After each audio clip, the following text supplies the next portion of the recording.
Hai, Assalamualaikum warahmatullahi wabarakatuh. Perkenalkan, nama saya Puji Rahmaningtyas, NIM 190301196.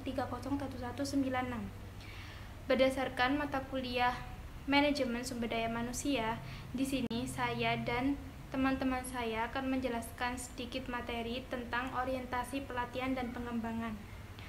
Sebelum saya menjelaskan materinya, ada baiknya saya akan memperkenalkan nama-nama teman saya terlebih dahulu. Berikut nama-nama teman saya. Assalamualaikum warahmatullahi wabarakatuh.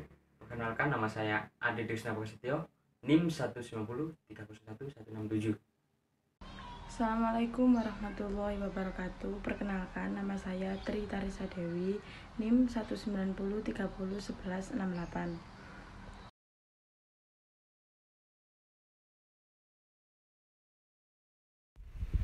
Pengertian orientasi. Menurut Hani Handoko, pengertian latihan dan pengembangan adalah berbeda. Latihan atau training yang dimaksudkan adalah untuk memperbaiki penguasaan berbagai keterampilan dan teknik pelaksanaan kerja tertentu, terinci dan rutin, yaitu latihan menyiapkan para karyawan atau tenaga kerja untuk melakukan pekerjaan-pekerjaan sekarang. Sedangkan pengembangan atau development mempunyai ruang lingkup lebih luas dalam upaya untuk memperbaiki dan meningkatkan pengetahuan, kemampuan, sikap, dan sifat-sifat kepribadian.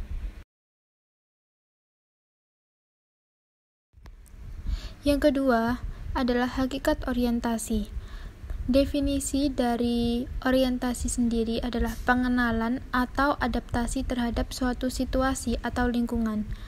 Yang dimaksud dengan orientasi di sini yaitu adalah pengembangan dan pelatihan awal bagi suatu para karyawan baru yang memberi mereka informasi bagi perusahaan, pekerjaan maupun kelompok kerja. Pengenalan dan orientasi perlu diprogramkan karena adanya sejumlah aspek khas yang muncul pada saat seseorang memasuki lingkungan kerja yang baru. Adapun materi-materi yang diberikan pada masa orientasi kepada para SDM yaitu meliputi profil organisasi, termasuk di dalamnya secara visi dan misi yang ingin dicapai perusahaan. Yang kedua, peraturan-peraturan dan berbagai kebijakan perusahaan dalam hubungannya dengan hak dan kewajiban karyawan. Yang ketiga, berbagai fasilitas yang mungkin dapat digunakan atau tidak boleh digunakan oleh karyawan. Dan yang keempat, pengenalan kondisi lingkungan kerja di mana karyawan tersebut akan bekerja, seperti siapa yang menjadi atasan langsung atau tidak langsung, seperti rekan kerja, bawahan, kondisi ruangan kerja ataupun fasilitasnya. Dan yang terakhir yaitu pengenalan tugas-tugas yang harus dikerjakan oleh SDM yang bersangkutan sesuai dengan job description.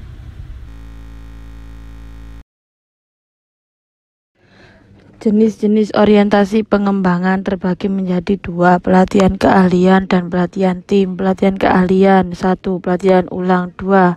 Fungsional. Pelatihan tim 1. Pelatihan kreativitas. Metode penelitian dan pengembangan dibagi menjadi 3. 1. Metode on the job training. 1. Job interaction technique. 2. Training. 3. Job procession. 4. Apprenticeship. 5. Coaching. 2. Of the job technique. 1. Lecture. 2. Video presentation. 3. Festival training. 4. Simulation. 5. Self-study. 3. Laboratory training. Banyak pelatihan kelompok yang terutama digunakan untuk mengembangkan interpersonal skill. Diperlukan suatu imajinasi antara satu metode dari metode lainnya.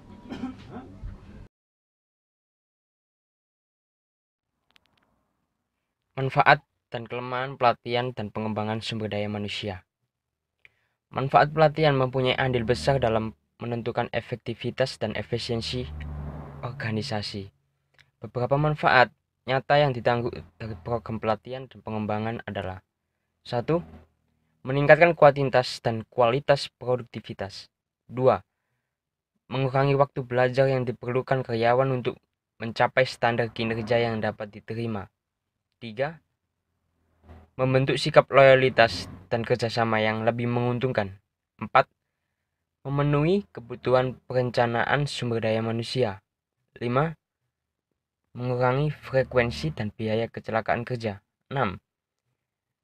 Membantu karyawan dalam peningkatan dan pengembangan pribadi mereka. Dan kelemahannya, beberapa kelemahan pelatih dapat menyebabkan gagalnya sebuah program pelatihan. Suatu pemahaman terhadap masalah potensial ini harus dijelaskan selama pelatihan pada trainer. Berikut kelemahannya. 1. Pelatihan dan pengembangan dianggap sebagai obat untuk semua penyakit organisasional. 2. Dua partisipan tidak cukup termotivasi untuk memusatkan perhatian dan komitmen mereka. 3. Sebuah teknik dianggap dapat diterapkan di semua kelompok dalam semua situasi dengan keberhasilan yang sama. 4. Kinerja partisipan tidak dievaluasi begitu karyawan telah kembali ke pekerjaannya. 5. Informasi biaya manfaat untuk mengevaluasi program pelatihan tidak dikumpulkan.